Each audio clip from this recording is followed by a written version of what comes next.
उस ज़माने में ट्रैवल करना बड़ा मुश्किल काम था। आपको पैदल चलकर काफ़ी लंबे लंबे रास्ते भी तय करने होते थे। तो रास्ते में कभी गड्ढा होता था, कभी नदी होती थी, कभी नाला होता था, कभी गुंडे मिल जाते थे, कभी जानवर मिल जाते थे। तो उस ज़माने में लाठी बड़े काम की चीज़ थी। आगे कहते हैं, गहरी नदी नाली जहाँ तहाँ बचावे अंग। बोलते हैं कि अगर रास्ते में चलते हुए कोई गहरी नदी आ गई या कोई नाला आ जाए तो लाठी से आप अपने आप को बचा सकते हैं। अब आप कहेंगे, सर नदी में लाठी से कैसे बचेंगे? दोस्तों, नदी में पैर रखने से पहले हम लाठी को रख सकते हैं और देख सकते हैं कि पानी कितना गहरा है। बात आ रही है समझ में? देखो, अगर आप पैर रखोगे तो हो सकता है पानी बहुत गहरा हो, आप डूब जाओ, आपका पैर फिसल जाए। लेकिन अगर आप लाठी रखोगे तो आपको पता लग जाएगा कि पानी गहरा है या गड्ढा तो नहीं है वहाँ पर।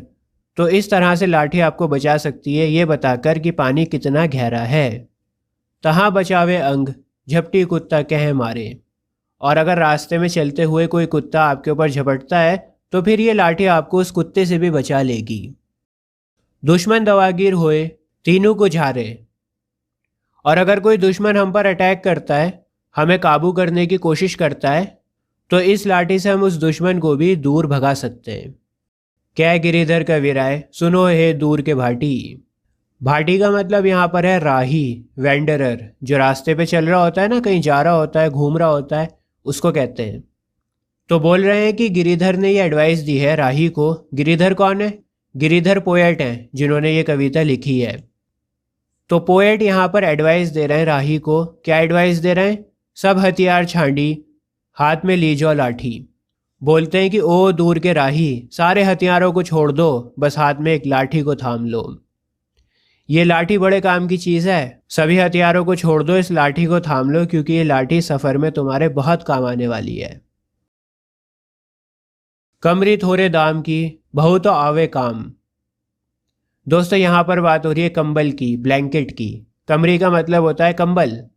तो कहते हैं कि कंबल होता तो बड़ा सस्ता है, बड़े कम दाम में मिल जाता है, लेकिन काम का बहुत होता है। कंबल सस्ता तो है लेकिन काम का बहुत है। खासा मलमल वाफ्ता, उनका राखे मान। देखो, यहाँ पर बात हो रही है मलमल की रज़ाई की। बोलते हैं कि मलमल की रज़ाई देखने में तो बहुत बढ़िया लगती है, मुलायम, आरामदेह, बड़ी अच्छी लगती है दिखने में। लेकिन रज़ाई को साथ में लेकर जाना बड़ा मुश्किल काम होता है, उसको संभालना बड़ा मुश्किल काम होता है। कंबल तो पतला सा होता है, हल्का सा होता है, आप कंबल के साथ आराम से ट्रैवल कर सकते हो, लेकिन रज़ाई के साथ ट्रैवल करने में बड़ी दिक्कत होती है।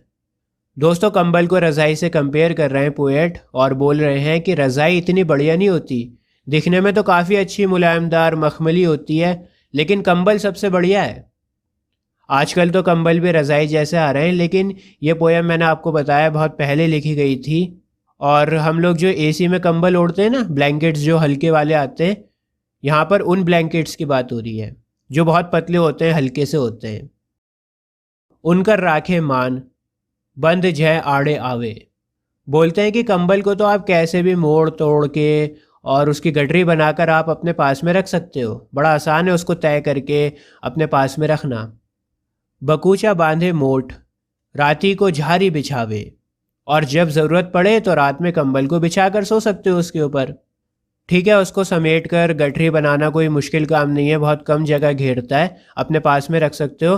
और जब रात में उसकी ज़रूरत पड़े आपको तो उसको खोल कर बिछा कर उसके ऊपर आराम से लेट सकते हो।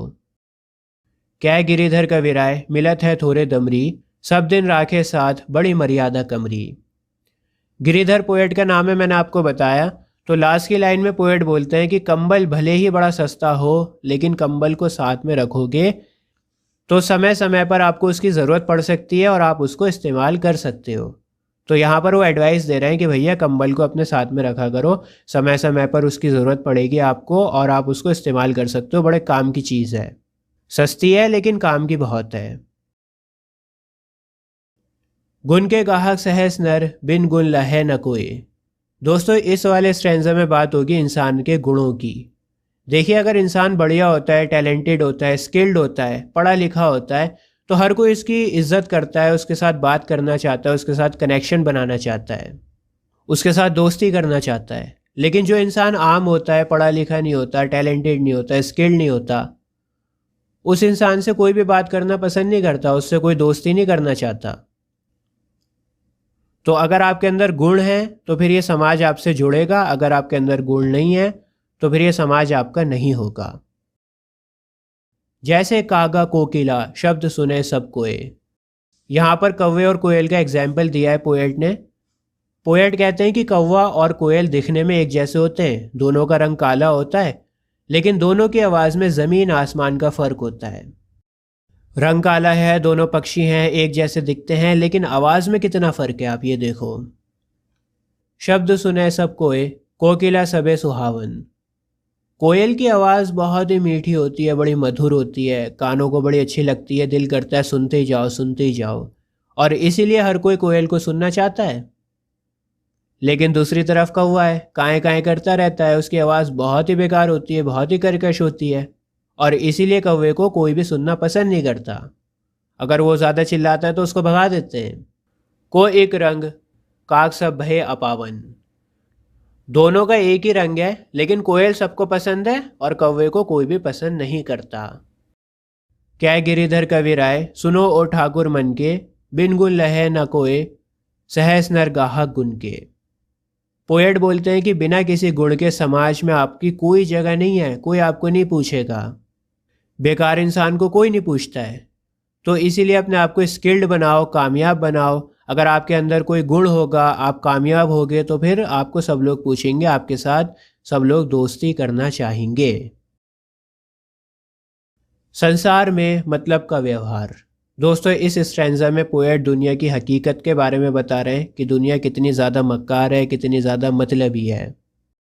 वो बता रहे हैं कि कैसे जब आपके पास पैसा होता है ना, तो सारी दुनिया आपके पास घूमती है आगे पीछे, लेकिन जब आपके पास पैसा नहीं होता तो कोई नहीं पूछता। संसार में मतलब का व्यवहार कहते हैं कि इस संसार में, इस दुनिया में सभी लोग मतलबी हैं। बिना मतलब के कोई किसी से दोस्ती नहीं करता। जब लग पैसा गांठ में तब लग ताको यार, तब लग ताको यार, यार संग ही संग डोले। जब तक आपके पास पैसा है ना, तब तक सभी दोस्त आपके आसपास घूमते रहेंगे, आपका हालचाल पूछेंगे, आपके आसपास घूमेंगे जब तक आपके पास पैसा है। पैसा रहे ना पास, यार मुख से नहीं बोले। और जैसे ही आपके पास पैसा ख़त्म हो जाता है, लोग भी आपसे मुंह फेर लेते हैं। अगर आपके ऊपर कोई परेशानी आएगी ना, तो आपको कोई साथ भी नहीं देगा। क्या गिरिधर कवि राय जगत यही लेखा भाई, करत बेगरजी प्रीति, यार बिरला कोई साई। कवि समझा रहे हैं आपको कि बिना किसी मतलब के कोई किसी का सगा संबंधी नहीं होता भैया। यहाँ पर सब लोग मतलबी हैं। ये मतलब की दुनिया है। जब तक आपके पास पैसा है तब तक लोग आपके पास हैं। जैसे ही आपका पैसा गायब हुआ, लोग भी आपके पास से गायब हो जाएंगे। रहिए लटपट काटी दिन, बरु घामे माँ सोए। छाना बाकी बैठिए, जो तरु पत्रु होए। जो तरु पत्रु होए, एक दिन धोखा दे हैं। जा दिन बहे बयारी, टूटी तब जर से जय हैं। क्या गिरिधर कवि राय छा मोटे की गई है, पीती सब झरी जाएं, तऊ छाया में रहिए। दोस्तों, इस स्टैंजा में पोएट बता रहे हैं कि एक्सपीरियंस कितना ज़्यादा इम्पॉर्टेंट है ज़िंदगी में। पोएट कहते हैं कि हमें हमेशा एक्सपीरियंस्ड लोगों की संगत में रहना चाहिए, क्योंकि एक्सपीरियंस लोग हमें सही डायरेक्शन दिखा सकते हैं। अगर कोई रास्ता गलत है तो उनमें इतना एक्सपीरियंस है कि वो बता सकते हैं कि भैया ये गलत रास्ता है, इस पर मत चलो। लेकिन अगर हम कम एक्सपीरियंस वाले लोगों के साथ में रहेंगे, इमेच्योर लोगों के साथ में रहेंगे, तो फिर वो हमारी बर्बादी का ज़रिया बन सकते हैं। पोएट कहते हैं कि हमें हमेशा मोटे और पुराने पेड़ के नीचे बैठना चाहिए, क्योंकि मोटे पुराने पेड़ की पत्तियां भले ही टूटकर गिर जाएं, लेकिन पुराने पेड़ फिर भी हमें छाया देने का काम करते हैं, जबकि नए पतले पेड़ आंधी तूफान से टूट सकते हैं और हमें नुकसान पहुंचा सकते हैं। तो कहने का ये मतलब है कि पुराने लोगों के साथ में रहो, बुज़ुर्गों के साथ में बैठोगे तो ज़िंदगी के तजुर्बों के बारे में पता लगेगा। बहुत सारी बातें सीखोगे बुज़ुर्गों के पास में बैठोगे तो। अपनी उम्र के बच्चों के साथ में रहोगे तो पार्टी वार्टी करोगे, टाइम वेस्ट करोगे, और वो एक बर्बादी का रास्ता है। देखो, जिस दौर से हम लोग गुजरते हैं ना, हमसे जो बड़ी उम्र के लोग हैं वो उस दौर से गुजर चुके होते हैं, तो उनको पता होते हैं सारे रास्ते, उनको पता होता है कि किस सिचुएशन को कैसे हैंडल करना है। तो इसीलिए अगर आप बड़े लोगों के साथ में रहोगे तो उनके एक्सपीरियंसेस से बहुत कुछ सीखोगे। पानी बाड़े नाव में, घर में बाड़े दाम, दो हाथ उलीचिए, यही सयानो काम, राम को सुमिरन की जा, पर स्वास्थ्य के काज शीश आगे धर दीजिए। क्या गिरिधर कविराय, बड़ेन की याही बानी, चलिए चाल सुचाल, रखिए अपना पानी। दोस्तों इस स्टैंजा में पोएट समझा रहे हैं आपको कि जब नाव में पानी भर जाता है ना, जब बोट में पानी भर जाता है तो आप दोनों हाथों से पानी बाहर निकालने की कोशिश करते हैं, पूरी जान लगाते हैं आप किसी तरह से बोट में से पानी बाहर निकल जाए। दोनों हाथों से पानी बाहर फेंकने की कोशिश करते हैं ताकि आपकी नाव ना डूबे, क्योंकि अगर बोट में पानी भरना शुरू हो गया तो आपकी बोट डूब जाएगी इस तरह से। तो बिल्कुल इसी तरह से जब आपके घर में ज़रूरत से ज़्यादा पैसा आने लगे तो फिर उस पैसे को दान कर दो, लोगों की भलाई में खर्च कर दो। जब ज़रूरत से ज़्यादा पैसा आता है तो वो आपको डुबो देगा। फिलैंथ्रोपिस्ट यानी परोपकारी बनो। पोएट कहते हैं कि एक अच्छे इंसान की यही निशानी होती है कि वो दूसरों की भलाई के लिए पैसे को खर्च कर देता है, और ऐसा करने से उसकी समाज में इज्जत भी बहुत होती है, मान सम्मान होता है उसका। बात आ रही है समझ में? अगर पैसा ज़्यादा है आपके पास तो उसको दान कर दो गरीबों में। राजा के दरबार में जाए समय पाए, साईं तहाँ न बैठिए, जहाँ कोई दे उठाए, जहाँ कोई दे उठाए, बोल अनबोले रहिए, हंसिए नहीं हाहाए, बात पूछे ते कहिए। कै गिरिधर कविराय समय सो कीजो काजा, अति आतुर नहीं होए, बहुरी अनकह राजा। दोस्तों ये आखिरी स्टैंजा है और इस स्टैंजा में कहते हैं कि हमें राजा के दरबार में सही टाइम पर जाना चाहिए। देखो अगर आप किसी बड़े इंसान से मिलने जाओगे ना तो आप सही टाइम पर जाना पड़ेगा आपको। बिल्कुल सुबह भी आप नहीं जा सकते हो सकता है वो इंसान सो रहा हो। ज़्यादा रात को जाओगे तो हो सकता है वो इंसान सो गया हो। बिल्कुल इसी तरह से दोपहर के खाने के टाइम भी आप नहीं जा सकते, रात के खाने के टाइम भी आप नहीं जा सकते। अगर कोई आराम करने का टाइम है, दोपहर के खाने के बाद अक्सर लोग आराम करते हैं, तो उस टाइम भी आप नहीं जा सकते। तो जब आप राजा से मिलने जाओ या किसी भी बड़े आदमी से मिलने जाओ तो सही टाइम पर जाना बहुत ज़्यादा ज़रूरी है। राजा के दरबार में पहुंचने के बाद आपको ऐसी जगह पर बैठना है जहां से आपको कोई उठाए ना। मान लो आप राजा के दरबार में मंत्री की जगह पर जाकर बैठ गए, फिर आपको वहां से उठाया गया तो इंसल्ट हो जाएगी ना आपकी। तो इसीलिए सोच समझ कर बैठो जहां पर बैठ रहे हो, और ऐसी जगह पर बैठो जहां से आपको उठाया ना जा सके। फिर जब तक ज़रूरी ना हो तब तक आपको कुछ भी नहीं बोलना। अगर किसी ने आपसे कुछ पूछा है तो उसका जवाब दे दो, लेकिन उस सवाल पर आप चुप रहो जो आपसे पूछा ही नहीं गया। और बिना मतलब के आपको हंसना भी नहीं है, ठीक है? हमें अपने हर काम को टाइम के अकॉर्डिंग करना चाहिए। अगर कुछ पूछा गया है तभी जवाब दो, वरना फालतू मत बोलो। जब ज़रूरी बात हो तभी बात करो, जब हंसने की बात हो तभी हंसो। देख कर बैठो जहाँ पर बैठ रहे हो। जल्दबाजी में हमें कोई भी ऐसा काम नहीं करना चाहिए जिसकी वजह से राजा नाराज़ हो जाए।